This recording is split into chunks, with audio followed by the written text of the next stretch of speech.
Testing.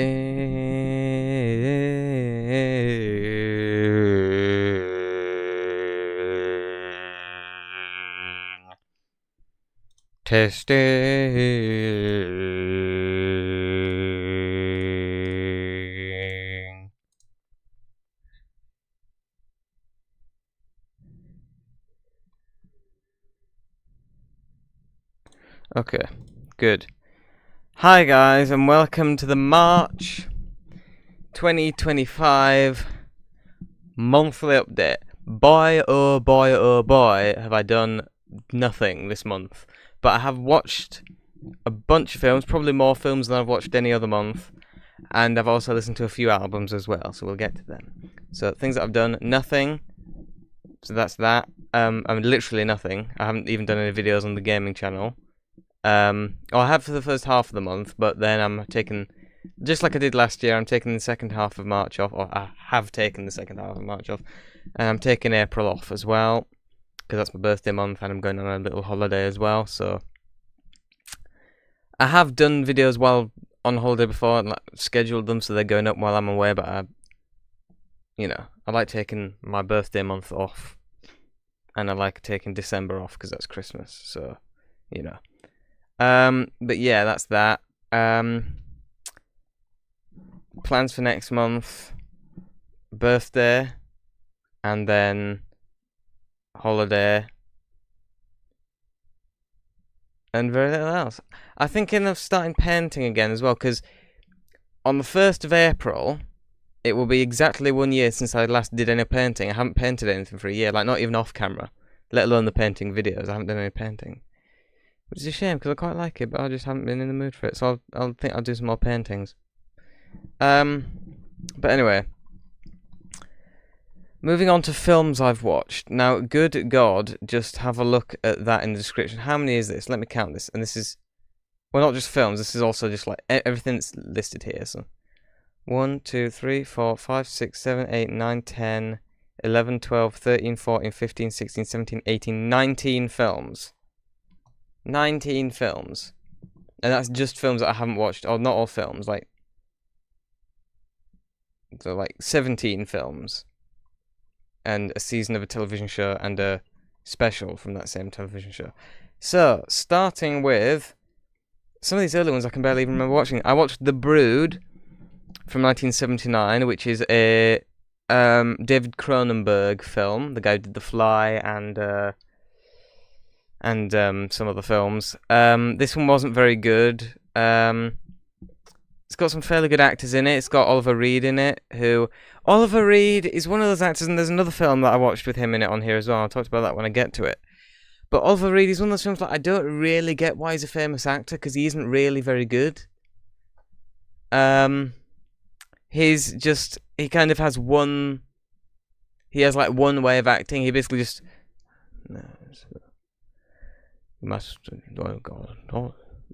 It's sort of that. He's like, he doesn't really act. He just sort of whispers throughout all his films. So yeah, this one wasn't very good. And the plot was, it like barely even had a plot. Completely incomprehensible. Just sort of bleh. Then I watched this one. I've put the title down here as Pilot Perks Test, because it's a Soviet-era film from one of those countries. I can't remember what exact country it is even from. But the title directly translates to Pilot Perks Test. It's also known as the Inquest of Pilot Perks as well.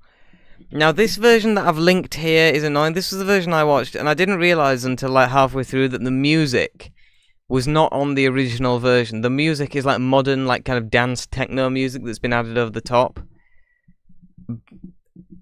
And it doesn't really fit very well, but I was already like by the end of the film, by the time I even really noticed that it didn't really belong.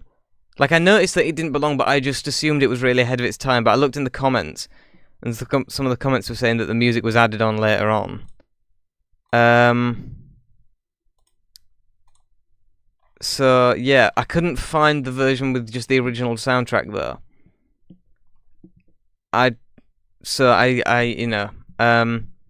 So that's that, basically. I remember it being quite a good film. It has one of the actors in it played the Stalker in Stalker. And he's the only actor who I really knew. But it is quite interesting. I think if I could find it with the proper soundtrack and watch it again, I'd probably like it more. It's kind of about like an android. Or no, it's androids have been invented, and they're considering putting the androids as like the crew on spaceships. And this guy's sent to be the captain of the ship with some androids that are in the crew, and he has to kind of determine which ones are androids and which ones are humans.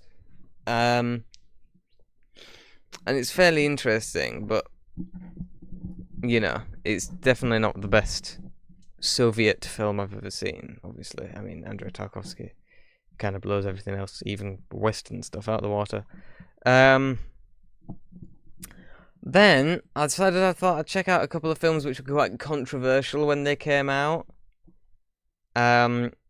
Because they were like they've interested me, but I haven't checked them out before. So I watched a film called Sala. I'm sure you've all heard of this, or the 120 Days of Sodom. That's what it's also called of, from 1975. Now I thought this was actually a really good film. It's not an easy one to watch, certainly.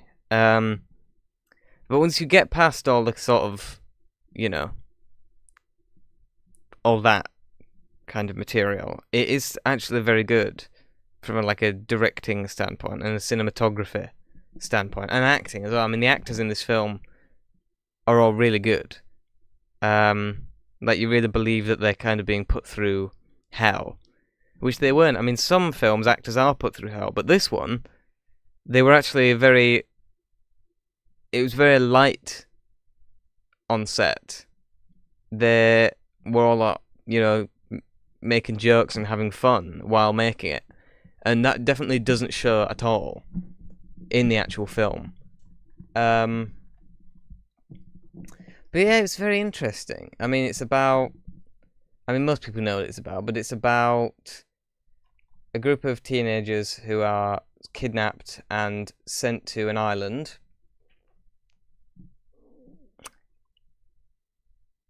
by a bunch of rich men to be, you know, abused.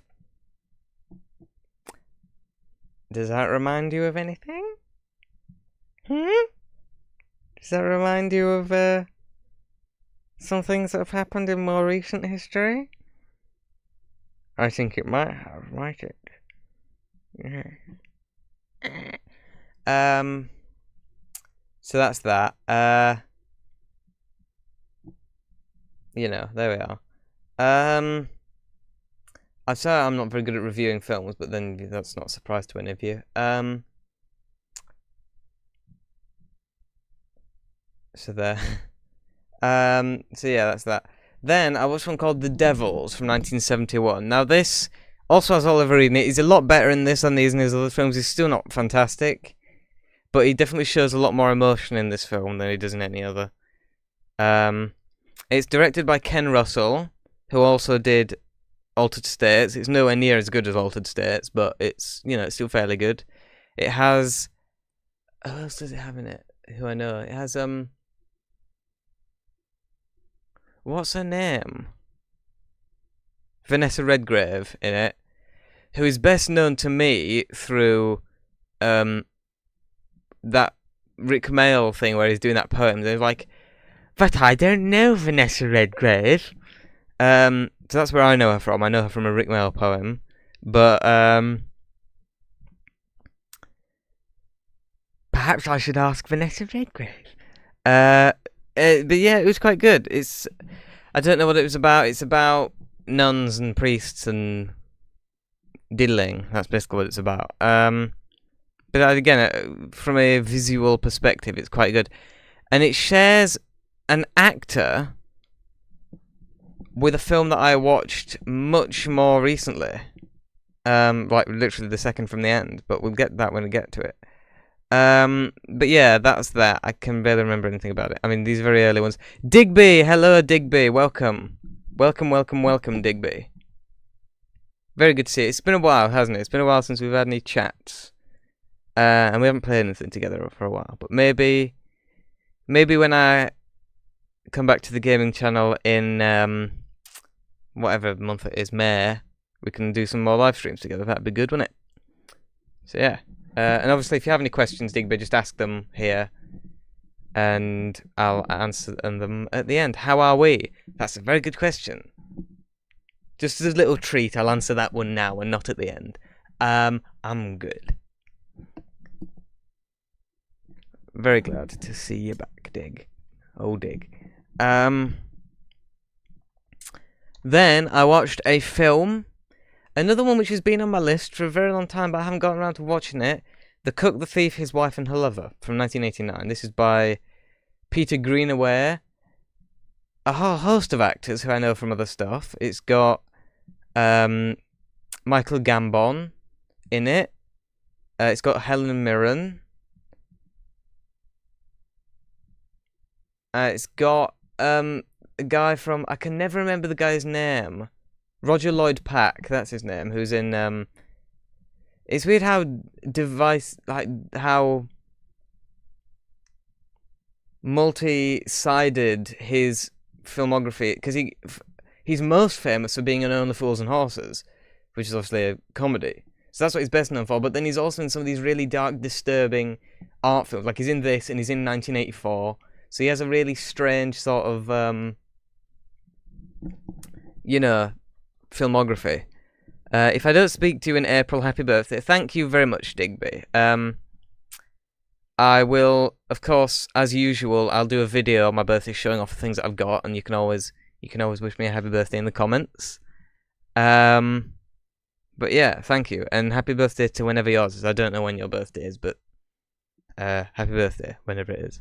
I don't think you've told me. You may very well have told me. I'm very sorry if I forgot. I sometimes forget my own, Digby, so don't worry.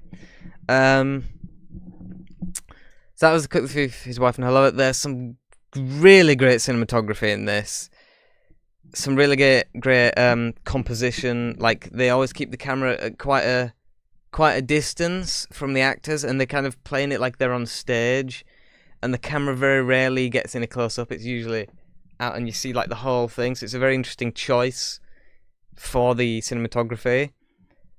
And it's kind of surreal in parts, like whenever the actors, there's like a colour scheme for every single room. So like one room is mainly red, another is mainly green, another is mainly white. And when the actors walk from one room to another, their clothes change colour from one room to the next. And it's just a really interesting way of doing it. It reminds you that you're watching a film. But I know some people find it distracting when a film tells you that it's a film. I've never have. And I quite like it. But it's very interesting. So it's like their clothes always match whatever room they're in. And it's a really interesting way of doing it. It's very violent. It's a very violent film, but no, I don't have a problem with that at all. And it's just a really, really interesting film. Of like this first half of films here that I've talked about, that's probably the one I'd recommend watching the most. The Cook, the Thief, His Wife and Her Lover. In fact, until if you remove the very last film I watched this month, which we'll get to, The Cook, the Thief, His Wife and Her Lover is probably the one I'd recommend the most checking out. Yes, indeed, mine is the 8th, and yours is on the 19th of April. Well, happy birthday then. I'll try and remember to wish you a happy birthday on the day, but like I said, I will probably forget. In fact, on the 19th, I might be away.